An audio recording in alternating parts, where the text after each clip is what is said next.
At some point, we've all asked ourselves what we'd grab in a fire or a flood. Our loved ones, some photos, our pets. But now we're being asked, what would you grab in the face of a massive solar storm?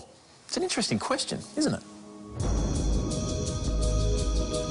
There are people that have gone way out into the desert and they've bought up missile silos and they're converting them into apartments so that if there is like some kind of terrible nuclear attack or if there's an asteroid or whatever, that they'll be protected from that. Finding higher elevations, to me, makes more sense than digging underground to find shelter that way, especially if there is something as crazy as a crustal displacement or the continents start to move. You wouldn't want to be there, that's for sure. There has never been a prophecy the same as the one of the ancient Mayans. There's been prophecies, but nothing that a whole culture believed in, nothing from so far back, nothing that gave us a specific end date.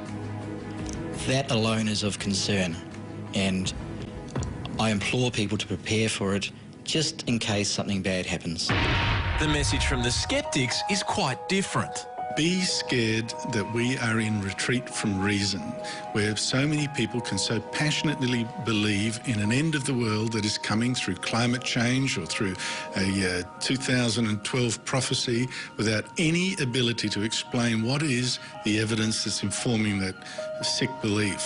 It's not true. Life is great, the planet's fine, and you'll be fine. Astrologers say 2012 isn't showing anything too unusual. So perhaps we should approach this from a different angle. There's a huge opportunity for people to learn. There's a huge opportunity for people to reprioritise and to actually think about what they actually stand for, what is most important to them. But humans are doing a lot more than reprioritising. They're prepping. Started this about six, 7 months ago. Things getting worse. Economy going to hell. Emergency Essentials is where I order a lot of my stuff from. Tell you what, people, it, you know, for anybody watching this and think, oh, these guys are crazy, they're, you know, just waiting for stuff, bad stuff to happen. It's happened before. You know, you can be prepared or not, but you'll be the one begging if something bad happens. You drive a car, you got a car insurance policy, right? Well, you also have a life insurance policy for your family to take care of you if something bad happens. That's what this is. It is a life insurance policy while you're still living. NASA is 99.9% certain no asteroids are headed our way that would impact us or do us any harm this year or next year. But they very conveniently don't mention comets. A comet could be heading our way and we would not see it yet. A comet is also something that the ancient Mayans could have seen and predicted the return of. So when NASA says everything's fine, well, they're omitting part of the equation. All this 2012 talk is just a hoax.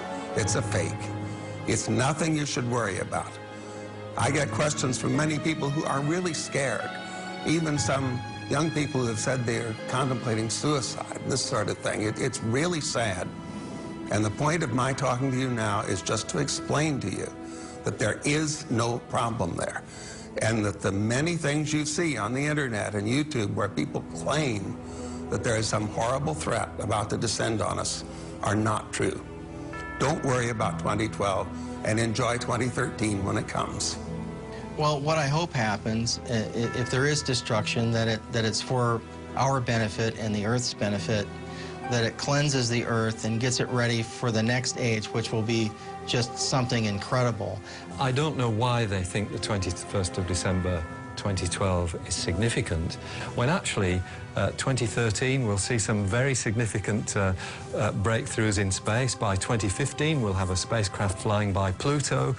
All these things are things to look forward to and are really much more important and much more significant than anything related to December the 21st, 2012. They say there are only two things in life you can be sure of: death and taxes.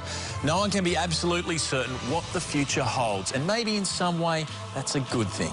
Our scientists, however, do agree that the Earth has an expiration date, but no one is prepared to say whether it's next year or in 5 billion years. For now, all we can hope for is that the next 100 days is less eventful.